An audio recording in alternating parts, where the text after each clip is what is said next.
Hello, everybody, and welcome back to the Same Old Arsenal YouTube channel. I hope you're all doing very, very well. First and foremost, big thank you to our sponsor, Ruthbeck Art, for sponsoring the channel, and we'll be talking about her in a very short moment. But football is back. The international break is finally over. I'm very pleased to say. I think as Arsenal fans, even though we had that win against Man City, I think we could have done with it, to be quite honest with you. I felt a little bit relaxed, a little bit mellow, and then obviously we're into a massive game against Chelsea, so we're straight back to reality. And I'm extremely pleased to be joined by Daniel Charles, the son of Chelsea. Dan, how are you doing, my friend? Yeah, it's great to be on. Thanks for inviting me. Long-time viewers will remember our collabs, and we were just saying this before coming live. The collabs we've had pretty much since 2014. So yeah, it's kind of a little bit of nostalgia, and great to be here to speak about the game. Yeah, for those that don't know, me and Dan, I think we set up our YouTube channels at a pretty similar time. Obviously, I've transferred over to the Same Old Arsenal, but I was previously on AFC Game by Game, and myself, Dan, and if anyone is able to remember, Talk Aston Villa and still Talk Norwich City, Jack Reed that's going now, the four of us kind of got together quite regularly, and we did this stuff, and here we are so many years later, looking a little bit older, not so sure about wiser. Well, not in my case, but Dan, I mean, you're absolutely cracking. Definitely not wiser, I would say that. Well, I mean, Supporting Chelsea doesn't make you wiser. Well, look, mate, we could say the exact same thing about supporting Arsenal. And first and foremost, Dan is one of the most, in my view, one of the most well-respected, intelligent, and level-headed Chelsea fans. So I know, obviously, there's let's say a little bit of friction between Arsenal and Chelsea fans, particularly on Twitter. But you don't need to worry about that with Dan. He's very realistic, very down to earth. So we're in good hands. But Dan, I mean, obviously you're really smashing it at the minute in the world of football media. Thank you. For those that don't know, what are you up to? So, Son of Chelsea obviously is my YouTube channel, and I started that in 2014, as you already said, and it's grown now to over 33,000 subscribers. Have loyal viewership that check out my content. It's kind of hard because it always feels weird when you go onto a rival channel, because I don't know how many Arsenal fans would go and watch Chelsea content on a regular basis. But yeah, I do news shows, I do interviews where I recently I've started up an interview series where I'm getting Chelsea guests on. Olivia Bazaglo, some people may know her. She does a lot of work on Sky Sports News, but she's a Chelsea fan. So had her on the show this week. So it's a variety of content, and it's not just that. I've been a contributor to the CFC UK fanzine, which is kind of the most respected fanzine around Stamford Bridge. If Arsenal fans have been down the bridge and they've heard only a pound coming out of the ground, that's who I write for. So I've been contributing to that, and yeah, along with that, I was privileged enough through my other work to go to the Women's World Cup over the summer in Australia and cover England's run to the final. So yeah, it's been a crazy ride, but hopefully continuing to grow the show and the channel and the podcast and all of that stuff. So there you have it. Dan is absolutely smashing it at the minute, and as I say, I couldn't be happier to have any other Chelsea fan on the channel. And even though it is at Chelsea and Arsenal fans might not be too into that, I would highly recommend subscribing to the Son of Chelsea YouTube channel if you just want to get an insight into another football club. I mean, I do it from time to time, and I'm a big advocate of Dan's content. And before this podcast, just to get a bit of research into it, I took a look into some of his tactical breakdowns and reviews of the games, and you really do get a good in-depth insight that's not someone just screaming and shouting at a camera. So please be sure to check him out. But I think it's safe to say it's been a bit of a turbulent season at Chelsea. But I think this game is coming at a good time for you. You've had 2 wins on the bounce. Granted, you still have a few injuries, but you've got Dizazi and Reece James potentially in contention for this game. So I can imagine you're excited, looking forward to it. But you have had a couple of poor results along the way, despite the underlying stats showing that I don't think you've been as bad as some of the results have made out. But, the points aren't quite there on the board in the way that you would want them to be as a Chelsea fan. And it's not just been this season, but obviously last season was a tricky one. The season before that wasn't the most straightforward one either. How would you sum up the Poch era so far? I'd say it's been mostly positive, actually. Yeah, as I say, if you're just basing it on results, obviously it could have been a lot better. But basing it on performance levels, when you contrast it to how just absolutely tragic last season was, um, the sense of unity, the sense of actual cohesion, that you're actually watching a football team that seems like it's trained together before going on the pitch. I mean, that's how bad and just pathetic it was at times last season at Chelsea. But as you mentioned, the underlying numbers that I've been looking at throughout the start of this season continue to tell me that Chelsea, if they continue to play the same way, will get their rewards sooner rather than later. And that's exactly what happened in the previous three games against Brighton, Fulham, and Burnley. Sure, not the top opposition, with the exception of Brighton there, but it was a clear sign for me that Pochettino has done a lot of work, I think, in terms of getting Chelsea to be a lot more productive in the final third. Our wide players are a lot more aggressive, going down to the byline and really going at their fullback. These feel like quite basic things, and if you contrast it with Arsenal last season, very productive, very aggressive. But these were things that Chelsea fans were just so frustrated by, the lack of intensity really across the pitch, but especially in the final third. And yeah, it's a young team. It's going to have ups and downs within the season. I'm under no illusion of that. Even if I do have faith that Pochettino is the right coach, I do suspect there will be some tricky moments and some rough periods still to come for Chelsea. But overall, with what I've seen, the way Pochettino has carried himself as a character, the way he's been able to impact the team, some of the players we brought in during the summer, I think in the main have performed well. And of course, the sense that with a young group of players, they are starting to find some form. I think there are more reasons than not with this current Chelsea team.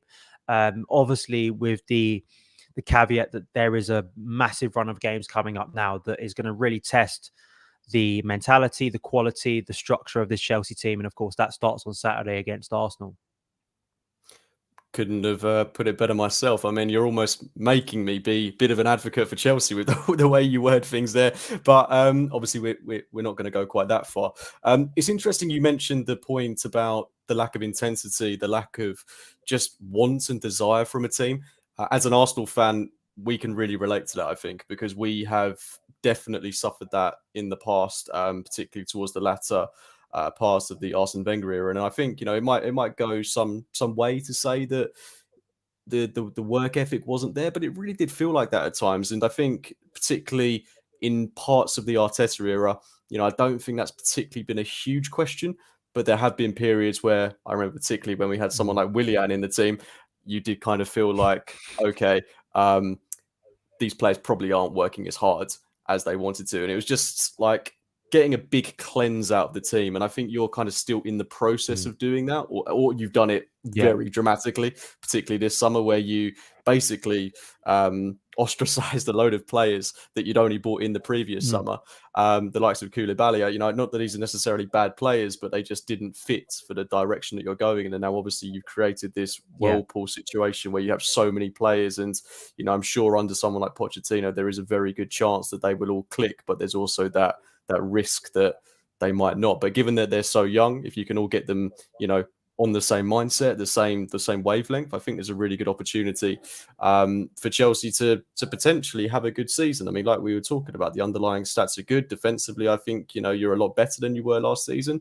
But I was watching back a clip not too long ago of our win against you at the Bridge last season, and you look at a 1-0 win and you think, could have been a tight game, but it was probably one of our most comfortable performances of the season. I just remember particularly a clip of Granit Xhaka running down the left-hand side and Sterling not even jockeying him, really. He's just kind of watching him run. Obviously, Sterling has been one of your better players this season, amongst a couple of other players that are performing quite well for you.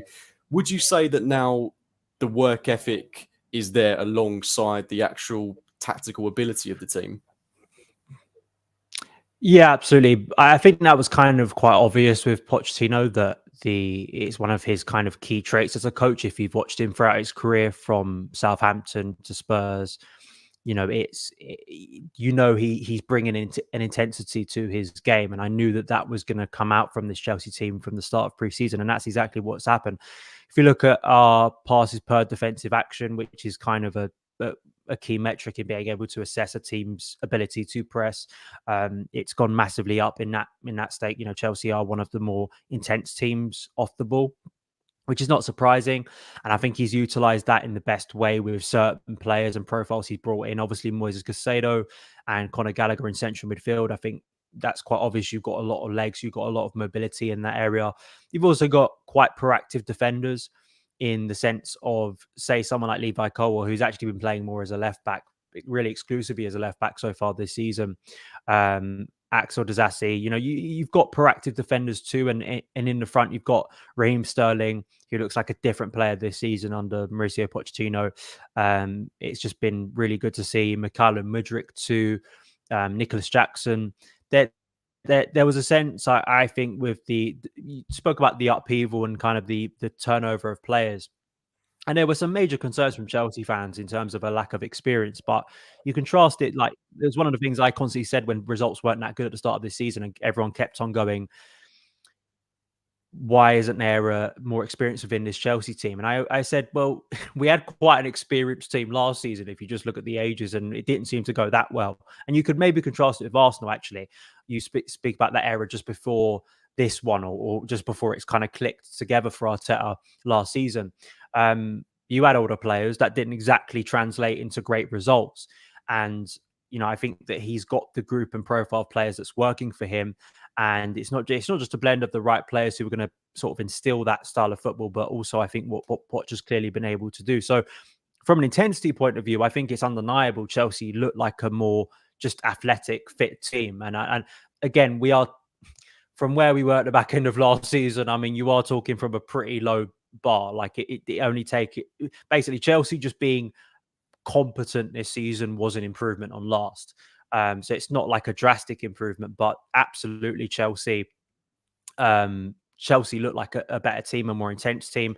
And I think that's why it gives me confidence going into some of these bigger games that we do have the ability to hurt opposing teams, even if I would concede that Arsenal would be the favourites going into this game. That's an interesting point, because I don't actually... I think a lot of Arsenal fans are of the opinion that this should be 3 points guaranteed. I'm definitely not sharing that opinion. I think this is going to be a really tough game. I don't think we're playing you at a particularly good time. But then again, I'll be saying the exact same thing if you were going into this game having lost every game this season. So I don't think there's a particularly a good time to go to the Bridge and play Chelsea. I think, when we've played you before, and I know for a fact we've done collabs together. I'm pretty sure I did one with you when we lost 6-0. When Wenger had his 1000th game there. And I've gone to Chelsea, not expecting anything in the past. And I'm not saying the tables have turned in any way, shape or form, because I still think, you are a team, like you say, that can hurt any level of opposition if things click for you on the day. I'd like to think that we would go there and put in a more mature performance than we have done in the past. But obviously, we've got a good record at Stamford Bridge. We've won there a good few times in the past couple of years. So there is one part of me that feels very confident. There is another part of me that really wouldn't be surprised if this was something like a 1-1 draw. But I'm interested to get your take on Arsenal this season, because I wouldn't blame you for not watching a huge amount of the other side of London. But I mean, there has been a lot of debate internally about whether Arsenal are at the level that we were last season, if there's been a change in performance, if we're kind of a little bit slower than we were, not as exciting. Some are saying that's down to us having a bit more control, not being as erratic in games, trying to avoid those last-minute winners, which I think so many of us loved and have enjoyed this season against the likes of Manchester United. But there have also been some performances that have been a little bit meh. Crystal Palace away, 1-0 win, not too bad. 1-0 win against Everton, not too bad. Solid performances, getting the result over the line. But then, you've got the loss to Lens, which was obviously disappointing, but then that's followed up by a win against the best team in the world. So it's a little bit topsy-turvy, but we're, joint top of the table at the minute. I don't think any of us could complain with that. But from an outsider's point of view, what have you made of the Gunners' start to the season? I think obviously strong. Like the results against both Manchester clubs, especially City, is obviously a massive psychological boost given the results last season. I always felt that this was going to be a really tricky test for Arteta, because I don't think I'm being hyperbolic by saying that Arsenal outperformed expectation last season in terms of how close they got to the Premier League title. and then you factor in the return of Champions League football, which is not just a physical toll, but an emotional toll too, because the club hasn't been in the Champions League for a number of years. And I think that balancing those two things together, I think is going to be a challenge. I think it's already shown to be a challenge with that Lens defeat, and also the expectation level from Arsenal fans, I suspect, generally has gone up because it's no longer eighth and that's about it, or maybe we'll squeak into top four. When you've competed for the Premier League title and you've had the season of progression that you've had, I think there is an understanding that at least that level has to be kept now. It can't just be a sense of, well, we'll just go back to competing for Champions League spots and that's the best it can be. But there is a reality check. I actually said this on a 90-min show at the back end of last season, that Man City's dominance makes it very challenging for fans and maybe clubs to assess what success actually looks like. Because if we go by the assumption that City once again are going to be dominant, how do you A, compete with that, and also B, how do you assess what your success is within a season? If Arsenal were once again to finish second, I think, taking complete bias out of it from my point of view, that's probably once again a strong finish for Arteta. But there will kind of be that sense, if things are not as good, was last season a missed opportunity? So I think it's a difficult balancing act, and it's also a difficult balancing act for Arteta to start to evolve this team and strengthen it when he had such a core group of players that he trusted, and being able to bring in new ones for high prices that demand playing on a regular basis, and dealing with that balance is a difficult thing. I do think that the big thing for this group of players is, funny enough, we spoke about this before coming on about the FA Cup win, and it's not that Arteta's won nothing with this group of players, but I think for this core group of players, this group that he has right now, I think winning something this season is quite important, because what you don't want to be in, and I'm probably going to get the comments turning on me for bringing up this comparison, but I think it's a valid one, is, you think about Pochettino with Spurs, of how much plaudits they got, but there were many times during that period when they got to FA Cup semi-finals, League Cup semi-finals, there were ways in which that team could have come away from that era, maybe not with a Premier League title, but at least with some silverware. I think that Arteta, because we know how quickly things can change in football, how quickly things can spiral in a bad way. And I think for Arteta, he needs to take something away from this period, rather than just, we had some nice progression, but then we didn't actually win anything. I think there needs to be that sense. Maybe Arsenal fans disagree with me. Maybe they're absolutely content with what's going on at the moment and are happy to see it continue to develop. But I do think it's going to be quite difficult to maintain that level of performance when you've got the demands of the Champions League and you've got injuries and maybe luck and fortune that Arsenal had last season, that you just naturally in football, you maybe don't get. Maybe those players don't perform to the same level. Maybe, as we've seen already, Saka gets an injury, when last season you had all your top players. Basically, I know Jesus I think he got injured after the World Cup, and he's injured again now, but maybe you get some bad luck on that aspect that changes the dynamic. So it's a difficult balancing act, but I'd still say, on the general point, it's been a strong start to the season. I think it'd be silly to say it hasn't been. And when you've just beaten Manchester City, that's obviously going to give the whole club a massive boost in it. And the Emirates is a transformed place right now, like compared to what it was 5 years ago. It's a completely different vibe around that club now. It's interesting about defining what would be a good season for Arsenal, because, like yourselves, we are still such a young team. I'm not sure where we position now in terms of youngest teams in the league, but I mean, we're still going to be surely in the top 5 young teams in the league. When you look at some of our key players, Martinelli, 22, Bukayo Saka, 22, Martin Odegaard, 24, and even guys like Ben White, Gabriel, Zinchenko, I mean, they're only about 26 years old. Some of them are still 25. So we've still got a team that is yet to hit its peak, I believe.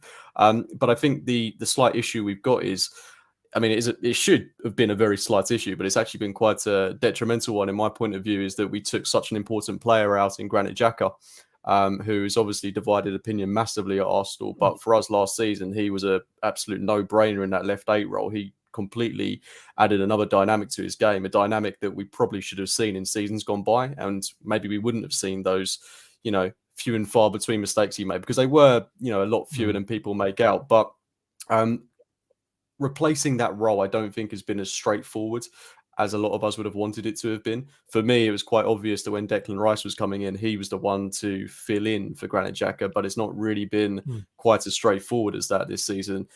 A, because I'm not sure Arteta sees it that way, and B, because we've had injuries to contend with that haven't allowed for that to happen. We've only recently got Thomas Partey back. And I think on paper, and particularly going into this game away from home against the big sides, Partey, Rice, Erdegaard, I think is a absolute nailed-on midfield three. I'd Mm. hope to see that. But at times this season, we've seen Fabio Vieira there, we've seen Kai Havertz there, who we'll go on to speak about a little bit later. And in pre-season, we even saw Leandro Trossard there. So it's a big part of the midfield that has been a bit of a conundrum for us. But I do think, like I say, we are still a young team. We are still evolving. And a trophyless second place finish would be frustrating. I also don't think it would be the end of the world because there are still so many years ahead of us to get trophies in the bag. But I completely agree with you. Whilst we're in such a strong position, and if we are to continue where we left off last season, then if we weren't to win a trophy, I think a lot of us would feel a little bit hard done by. And to win the Champions League, to win the Premier League, it's certainly not an easy thing to do so. Mm. But for me personally, like my expectations are that they've been raised for sure. But I'm also quite a realist, and I'd be quite happy with an FA Cup and a top 2, top 3 Premier League finish. For me, that would quantify a good season. And obviously seeing us go far in the Champions League. But I think it's exciting from both teams' points of view. And going into this game, I mean, I think it's a massive one for you because you've had those 2 wins against Burnley and Fulham. With all due respect, teams you should be beating. I don't think it's certainly a given, given how you started the season. But Chelsea, Fulham, Chelsea, Burnley, you'd expect Chelsea to come on top in those games. But they were away from home, so never easy. And we drew against Fulham, so I can't really talk.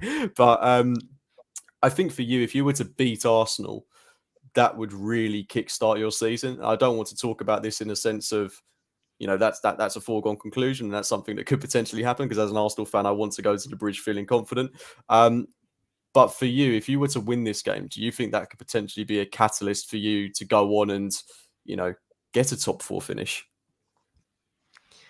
Yeah, I think for the club in general, it would be a massive, massive night because Chelsea haven't beaten a top 6 side, I believe, since I think it was Arsenal in August of, if you want to call what top 6, big 6, depending on what you'd call a massive game.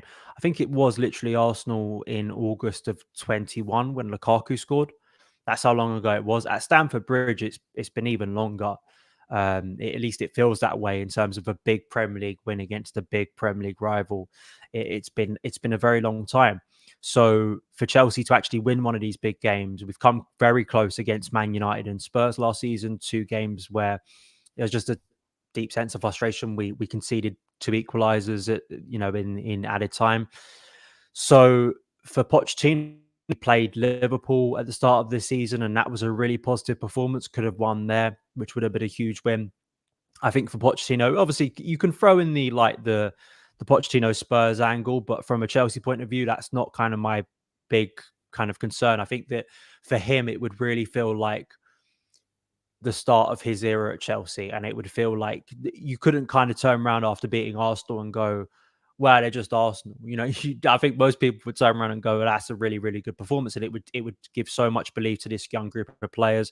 I think it would create that connection between the coach and the crowd and the players and the crowd, which at times, the Stamford Bridge has kind of felt like a confrontational, almost toxic place in recent years because of the difficulties, because of the uncertainty around the club.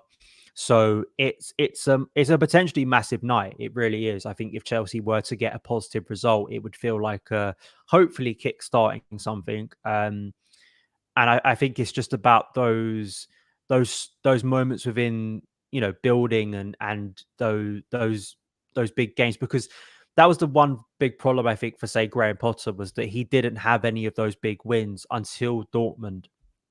But then you could argue it was too late by that point. But as a coach, I think Arteta proved this in his very first season, is you need those big wins as memories for fans. Klopp had this when things weren't going amazingly well for him early on at Liverpool, but they beat Man City, they would beat Man United, they would beat Chelsea, and their fans would have those moments that you could lean back on and go, well, we had that great night, that great memory at Stamford Bridge where we beat Arsenal. So then in a few months' time, if things aren't going amazingly well under Pochettino, at least he's got that in the bank. I know it sounds like simplistic because it's only 3 points at the end of the day, like it's only one game. But to fans, we know that those big games, those big moments happen. Like even if Arsenal were to go on a run of not winning now, you would still be able as a fan to go, well, the Declan Rice goal against Man United, the win against Man City, like these are, as we know, intangible things, those connections, those emotional moments throughout a season matter. So yeah, it would be huge. I think it really would. And given that Chelsea used to be so dominant against Stamford Bridge in particular, I think to be able to wrestle back some of that control and feel like Chelsea are starting to get back to a position slowly where they once were would be, really positive. Absolutely, and I couldn't agree more on the winning the big games point. I remember when Arteta started at Arsenal, one of his very early big wins, which may have only been weeks into his tenure, was against Manchester United at home. And that was when, we had a defence made up of David Luiz and Socrates. And, we were a little bit all over the shop. But that was a win that I think convinced a lot of fans that, okay, this was the guy. And that certainly felt good in what was a very turbulent season. Then we went on to beat a fantastic Manchester City side in the FA Cup semi-final. We went on to beat yourselves in the FA Cup final. So right there, we had 3 really big wins in Arteta's first 6 months. And then obviously we've gone on to perform very admirably in the big games. I still think, there are some mental challenges for us. Manchester City, both home and away, has been a nightmare for us, particularly in the Premier League, or only in the Premier League, really. It's just been such a horrible fixture. Thankfully, we've gotten the monkey off our back on that one this season. Still got to go away there, but Anfield has been a problem for us. We were so close to ending that hoodoo last season, and then we ended up drawing the game, which I think, before the match, a lot of people would have said, okay, a point at Anfield is fine. But again, it was that mental fragility, I think, last season, which is indicative of such a young team, where we dropped points in games that we really shouldn't have done, and we really should have grasped the nettle and just seen them out. But that's a really good point you make. And before we go on to what I think is going to be one of our juiciest talking points of the evening, I do very quickly have to mention our sponsor, Roof Beckard, who is producing some fantastic pieces of artwork. This piece just behind me, to my right or left, depending on how you're viewing the screen, that was done by Roof. Absolutely fabulous. But I don't know about you, Dan, but I can hear sleigh bells. Christmas is coming up. And if you head over to Roof's Etsy shop, look at that. You can get these fantastic little Christmas cards, personalized gift boxes. They're just beautiful, aren't they? So if you've got a family member that's into Arsenal, head over to Ruth Beckart on Etsy. Check her out on Twitter. We're going to be doing some giveaways every now and then. And she does plenty of giveaways herself as well. So make sure to check her out. Her work is fabulous. But on to the next topic. And I think the one that a lot of Arsenal fans are going to want to get your opinion on, Dan. We've already got 2 comments relating to this. Kai Havertz. Kai Havertz, mate. I'm not going to leave it there. I mean, it's a conundrum, isn't it? He's not been bad for us, I will say that. Like, I know there's some Chelsea fans that seem to be taking quite a bit of joy in his lack of goals and assists this season, but I think it's worth noting that he's not been absolutely horrendous. We're not talking Willian levels here. He is dividing opinion, and I think from my point of view, so far, he's delivered a 6 out of 10 in his Arsenal career. Obviously, gets a massive shout out for his assist in the game against Manchester City. And I mean, as an impact player off the bench, he is useful. But for me, Dan, I cannot work out for the life of me where he is best suited. Help me out. It's been quite amazing watching Arsenal fans get the Kai Havertz experience and see them fall into a discourse that Chelsea fans have been having for 3 years. And I think that's part of the issue, right? Is that I did a podcast with Harry Symeou, Chronicles of a Gooner, when it was sort of being known that Kai Havertz was likely going to sign for Arsenal. And, I sort of said at the time, like, this is clearly a talented player. Like, he's got talent. But the big problem with Kai Havertz is how often do you get throughout a season? And I'll probably be made to look silly because he'll probably score on Saturday now. I've kind of conditioned myself. I've kind of accepted that Kai Havertz will score against Chelsea at some point. But I don't understand if you're Arsenal. You've had this quite brilliant season based on recent expectation, and you have a really settled team. And you take a player from the team that's just finished 12th that no Chelsea fan would have said was the best Chelsea player. I mean, there weren't many to choose from last year, but Kai Havertz was not top of the list. And effectively, you put a question mark in your squad. And that's what Kai Havertz is, unfortunately. He is a question mark. And this is the big problem, is that I think if you're a really, really, really good player, it shouldn't take hours and hours to dissect why you're a good player and what you do within a team that makes you impactful. Um, this is the problem with Kai Havertz, is that what is his best position? And my kind of answer at the end at Chelsea, which is why I was happy to see him go, was that I'm kind of done wasting time, like I'm wasting breath about it, because it's not really affecting us. It's not really helping us trying to decipher where this guy should be playing. Can you get me someone who is just a bit more productive on a consistent basis? We've got Nicholas Jackson, who is a younger forward, is raw, is erratic. I can't guarantee he's going to score on Saturday, but he is 10 times the player Kai Havertz was last season, just from a very basic striker effect. And I say the same about Cole Palmer. He's had 3 starts at Chelsea so far. He's made 3 goals already, and he scored 1 himself.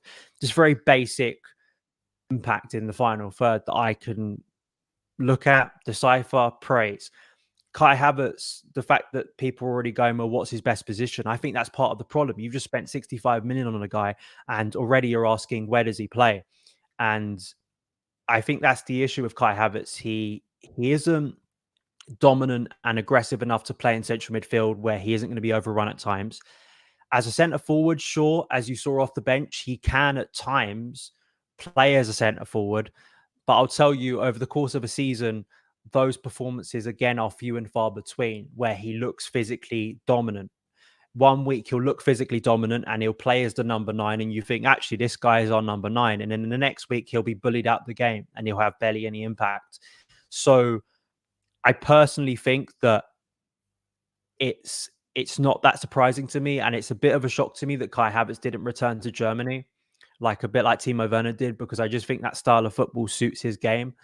And I think it's going to be a problem for Arteta if he continues to have these very kind of questionable up and down performances, where again you've splashed 65 million on a guy who in the long run might not contribute what you want. And I think it says a lot that if you were to ask Arsenal fans right now, what is the strongest 11 you're going to put out if you have even Gabriel Jesus back?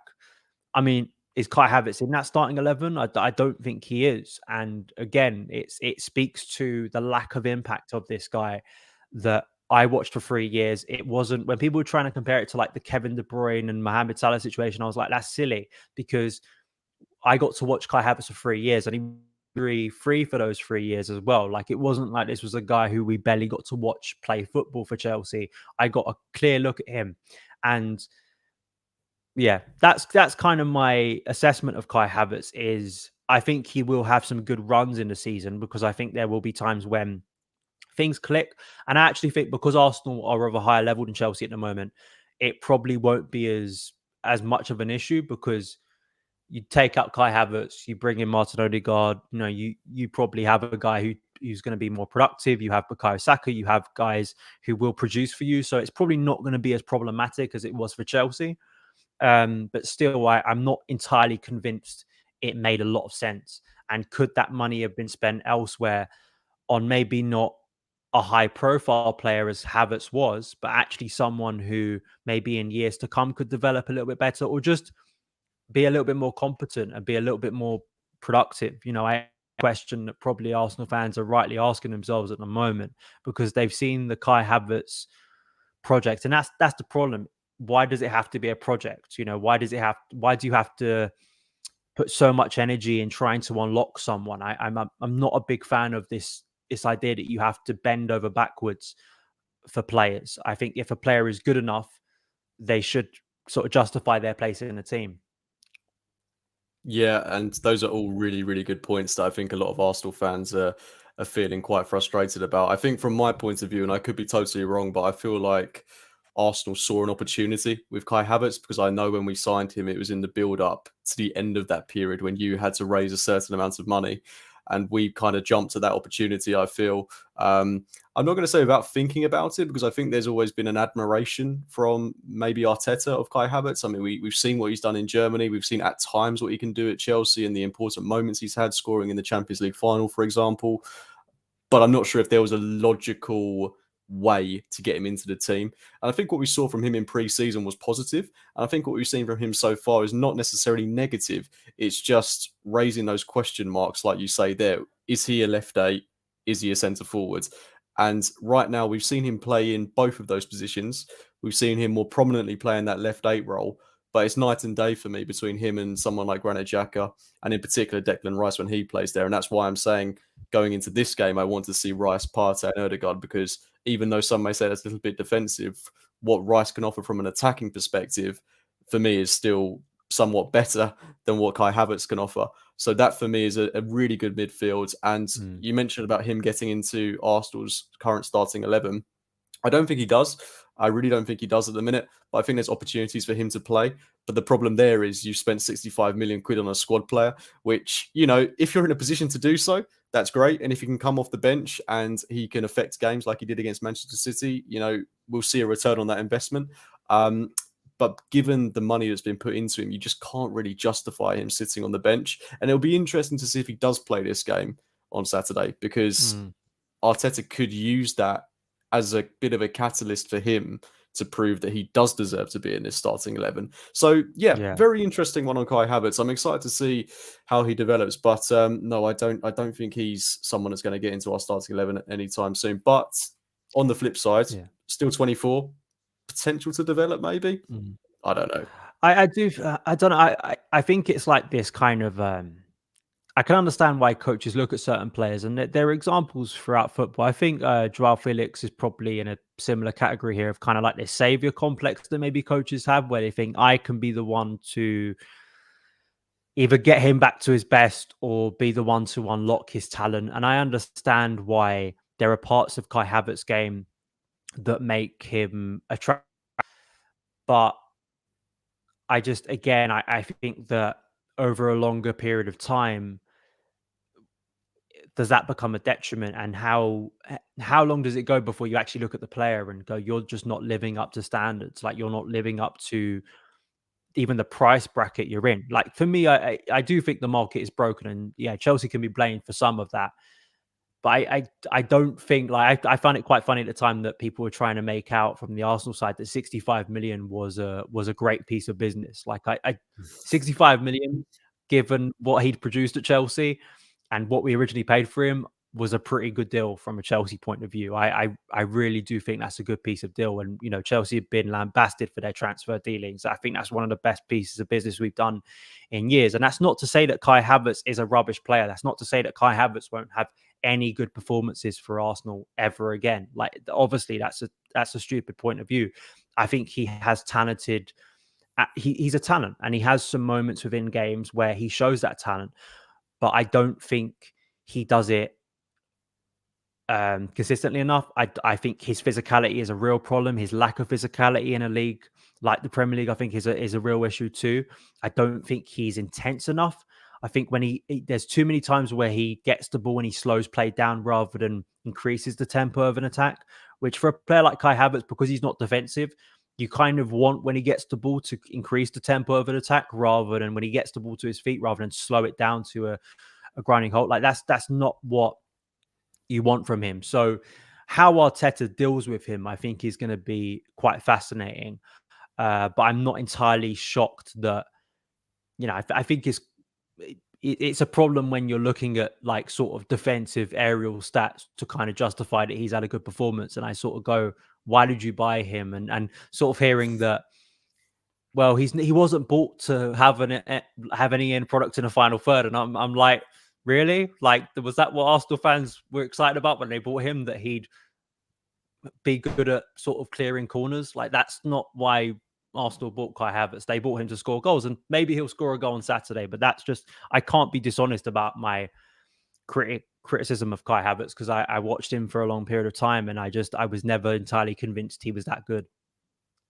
Yeah, and I think there's a lot of parallels between Kai Havertz and Mesut Ozil in the way that he divides opinion at Arsenal. He's got that very languid style of play, that lack of, I don't want to say lack of intensity, because there are times where he does press, he does it effectively, he holds players off. We saw it in the game against Manchester City, but there are also those times where you said it there, he gets bullied out of games, he's anonymous. And that's what worries me, because if you've just not got those basic traits, when you compare him to someone like Declan Rice, who is obviously a completely different player, but is everywhere on a pitch, you can just tell he is meant for the Premier League. He is built for these high level, high energy, high physicality games, whereas I can't say the exact same for Kai Havertz. And I think it's a really interesting point you make about you getting 65 million quid for him, because I'm in complete agreement that it's a brilliant bit of business for you to make such a marginal loss on him, because whenever we played against you, Havertz was never a player that I feared in any way, shape or form, because I just knew if we turned up and muscled him out of the game, he wouldn't do anything. You've just got to look back at the game we played against you at the Bridge last season. He was all over the place. So look, I think the jury is very much still out on him. I think he's definitely still got time on his side. This first season, I think he's going to be in and out of the team an awful lot. And I think he's in a luxurious position where, God forbid, we don't have too many injuries, but we have got someone like Declan Rice to play in that left A role. We have got Gabriel Jesus. We have got Eddie Nketiah. We have got Fabio Vieira. And squad depth for us is the best it has pretty much ever been. So he's got opportunities to have poor runs of form and for us to have alternative options, for it to not be a massive option. So I think he didn't necessarily have that at Chelsea because you didn't have so much of an alternative, or not an alternative that was going to provide, a level up, for example. But yeah, I mean, the money is obviously going to be something that continues to be a debate. And I think, Chelsea and Arsenal fans will be having this discussion throughout the course of the season and probably beyond, depending on how it goes. But when you compare it to someone like Jurrien Timber, who he signed for less than half the fee, I mean, again, he looks like someone that so naturally fits into the team. And you can say just from the eye test, yeah, he's meant to be in this side. But it's an experiment, a very expensive experiment. But look, from an Arsenal point of view, I hope it works out. He wouldn't be in my starting 11 to play on Saturday.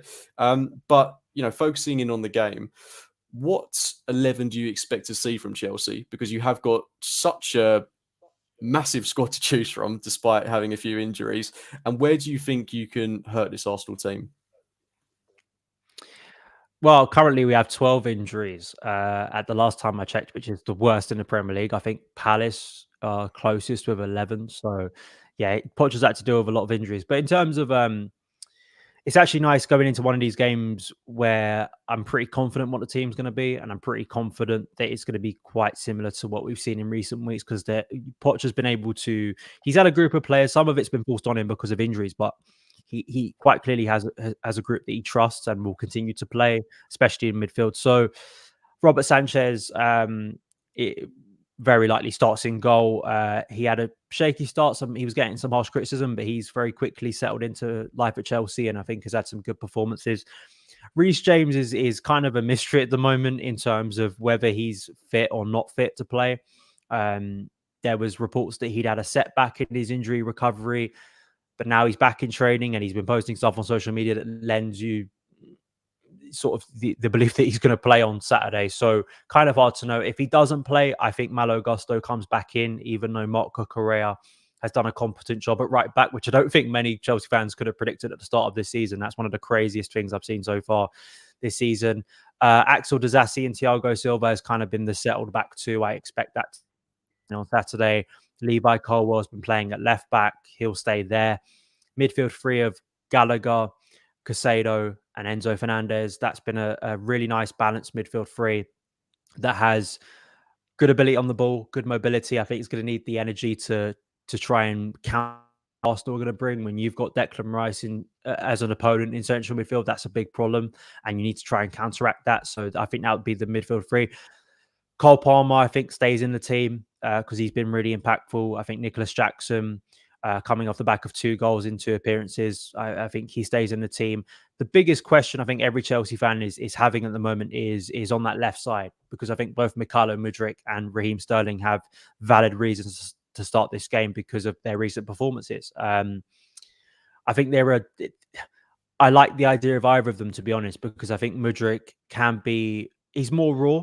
He can be more erratic than Raheem Sterling, but he has such speed. And against Ben White, who isn't a natural fullback, and the way Poch has used those wingers so far, there is reason to believe that Mudryk could get some joy in transition. But Sterling has looked aggressive and direct too. I mean, just watch the game against Burnley. Yes, opposition not the greatest, but he was involved in all 4 goals in that game and looks a different player under Pochettino. So that's the big question. It's hard for me to tell you right now who's going to start. I lean more towards Sterling just because of experience. And it's a big game. You probably rely on Sterling, and Sterling has played really, really well so far this season. So I'd probably go with him, but either of those players. So that's kind of general. As I say, it's nice because last season I'd literally be walking into every game going, I'm not sure what the starting 11 is going to be because you don't really trust this group of players, this area of the pitch. So that's the nice thing at the moment. And I think if Reece James is back, obviously that can be quite transformative for Chelsea. I think it's really Reece is fit and Reece is anywhere near his best. How Arsenal and how future opponents deal with Reece and Cole Palmer on the right side of Chelsea's attack, I think is because they can be really deadly because Cole Palmer has already proven to be a really good signing. And what do you do with Reece James? Because I think it's a psychological thing as well with an opponent is Reece is such a big threat when he's on the pitch, which is quite rare at the moment, but you can't just let Reece have the ball and just dictate things because he can put the ball in the box in a dangerous way. He's one of the best dead ball specialists or crossing. He's probably one of the strongest in the Premier League. So that in itself, and we also know that he can score goals. He scored against Arsenal in the past. So that's maybe why there's a push to get him back because he could be a game changer on Saturday. Yeah, and it's interesting you mentioned about your right-hand side because if Cole Palmer is to start there, he's already scored against us this season in the Community Shield, so that would be a big confidence boost for him. And then Reece James, like you say, has scored against us, but also if we're looking at our left-hand side, we've got Oli Zinchenko, who is not a left-back in my opinion, roaming into central midfield. And although we do play in a way where we kind of morph into a back three, where you have Gabriel kind of in that half space between the left-back and the centre-half position, and it has worked, I wouldn't fancy that much of the pitch potentially being left to Reece James on the counter attack and Cole Palmer. So that would be an area of concern for me. But the one point I'm going to disagree with you on is around Ben White, because I think there's a real view from the outside looking into Arsenal that Ben White is not a naturalized fullback. And, he started his career at Arsenal playing as a centre half, but he's played more time as a fullback when you look at him now. And I have to say, he is, for me, an out-and-out right-back.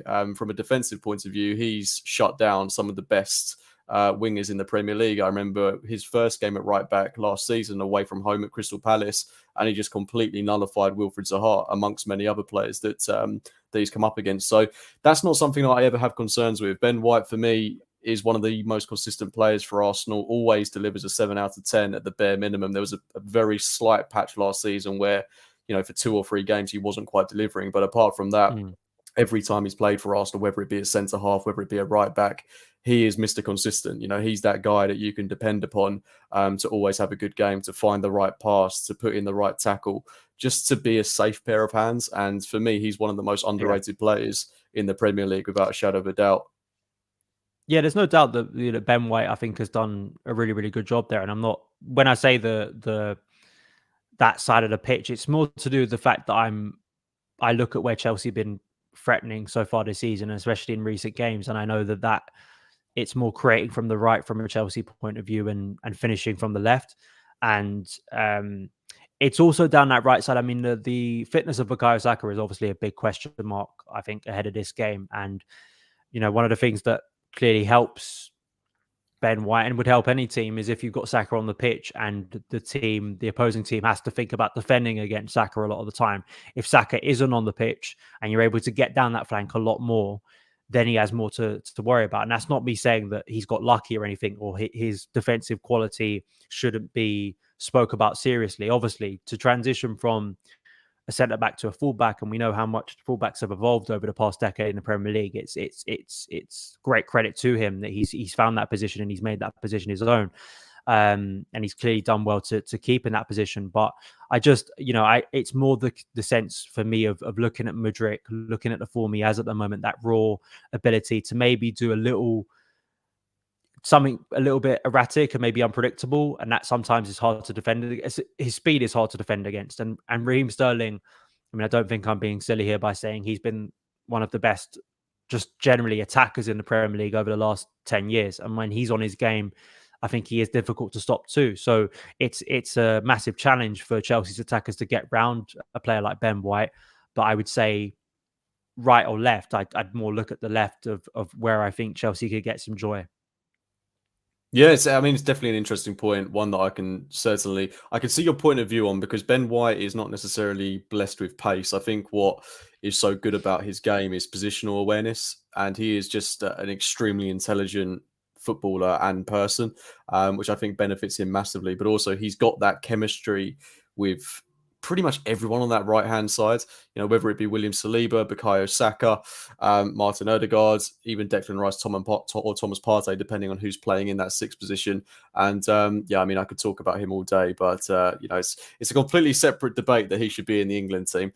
But unfortunately, that ship seems to have unfortunately sailed. Look, Dan, I'm conscious of time, mate, so I don't want to keep you too long, but obviously, last season was very turbulent for you, finishing 12th.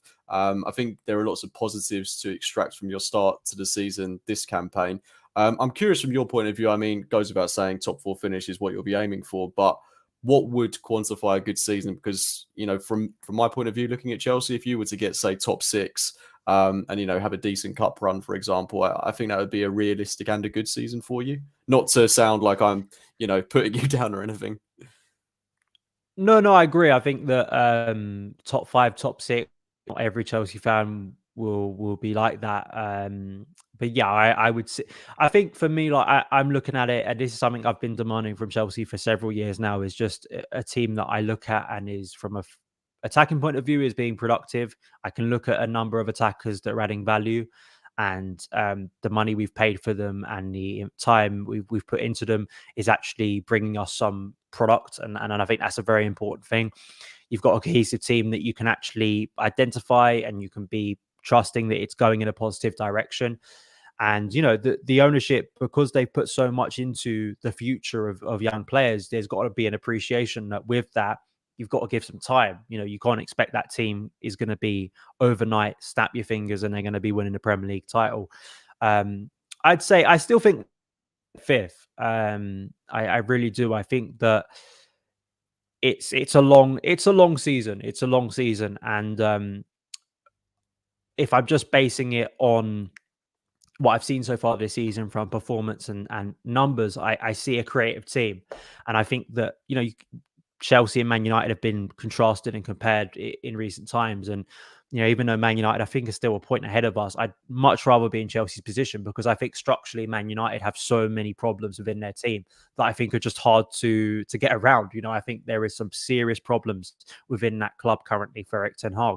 I think for Pochettino, it's a case of, can you get that finishing on a consistent basis? Can you get the team and get that confidence level up, win one of these big games? So I'm a lot more confident that actually, despite the chaos around Chelsea, that there's no point arguing against it, has been there over the past 12, 15, 18 months.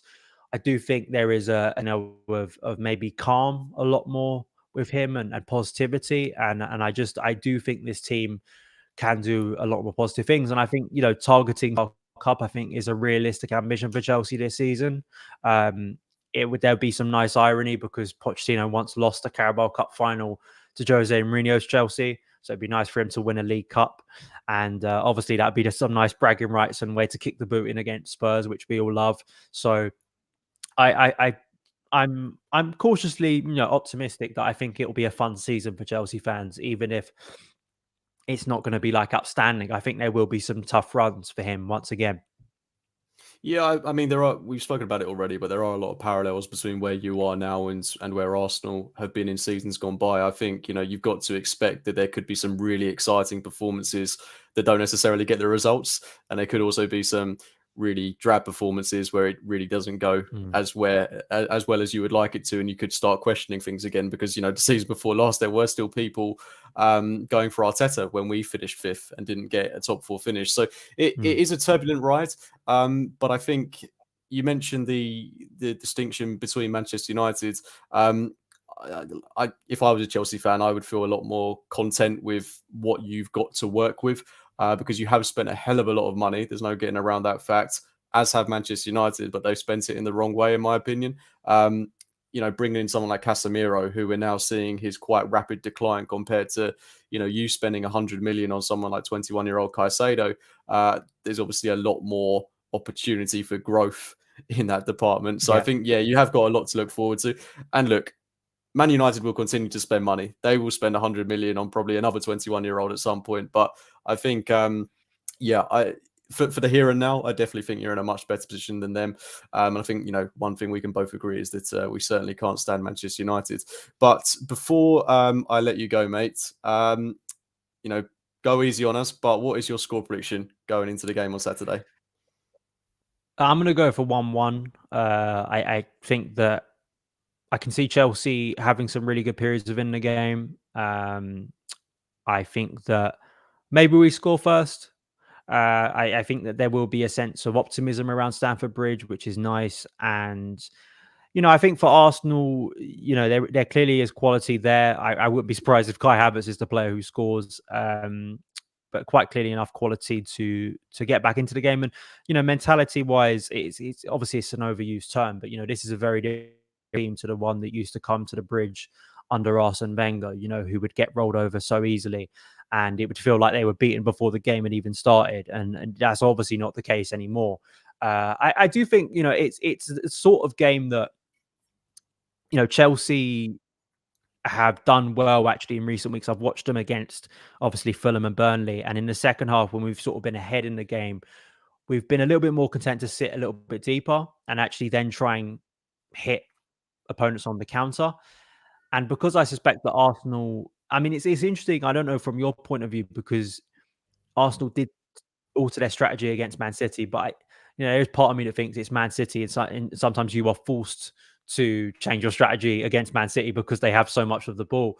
If Arsenal are going to press up, if they're going to try and go for Chelsea early on, I have a lot more confidence compared to last season that Chelsea can find gaps and spaces because our front three is so rapid. And if you've got Enzo Fernandez on the ball who can maybe pick out those passes, there could be joy for Chelsea. But I still think Arsenal are good enough to at least take a point.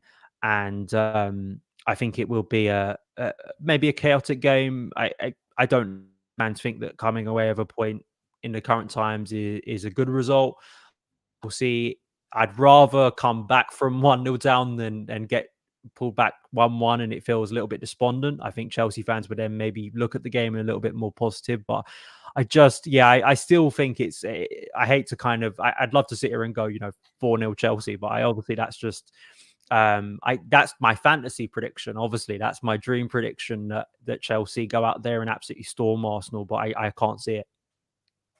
Yeah, I mean, we've got a lot of confident Arsenal fans in the comment section this evening. I think from my point of view, I mentioned at the start of the show, I don't think we're playing you at a particularly good time. I think, you're coming into a period of cohesion now and your squad is looking a lot better than it did at the start of the season. And even, to be fair, I watched your game on the opening day against Liverpool and I never thought you were that bad in that game. I just saw two teams that I felt were a little bit unsure of themselves.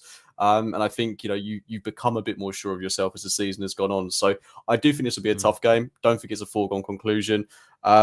Look, I've kind of got two predictions. I think this could be a 1-0 Arsenal win and it could be very scrappy, but my head is telling me this will be a 1-1. I'm going to be agreeing with you. And I know a lot of Arsenal fans won't want to hear that, but I honestly don't think that's the worst result in the world, given, how you're playing at the minute. So, yeah, I think you both overestimate Chelsea, says Phil Macker. Look, I think it will be a very, very tough game. Going away to the Bridge is never a game that I particularly enjoy. But look, Dan, I'm going to leave it there, mate. It has been fantastic having you on this evening. I know we spoke about it a bit at the start. So you're doing some fantastic work out there in the football community. But before I let you go, where is it people can find you? Just search Son of Chelsea on YouTube, and then it's the same handle on X, formerly known as Twitter, is I think the way people are supposed to say it now. Instagram, TikTok. You can also find the show as an audio podcast. So just go into your favorite podcast provider, search Son of Chelsea, and you will find my work there. So that's kind of the easiest way to find my content on a regular basis. And thank you so much, mate, for having me on. It's been great to be back. And yeah, I'm not going to say good luck for Saturday because obviously that'd be a lie. But it's been wonderful to speak to you again, and hopefully people enjoyed listening to it. Yeah, likewise. I've got to reiterate, great to catch up with you, mate. And to anyone that's listening, watching, please do check out Dan's work. He is a Chelsea fan, but he's certainly one of the better and more level-headed ones of them. So yeah, make sure to check him out. But from myself, from Dan, thank you very much for tuning in this evening. We will be back over the weekend to react to what will hopefully be a positive result against Chelsea. But yeah, from the both of us, thank you very much for tuning in, and we will see you very soon. Bye-bye.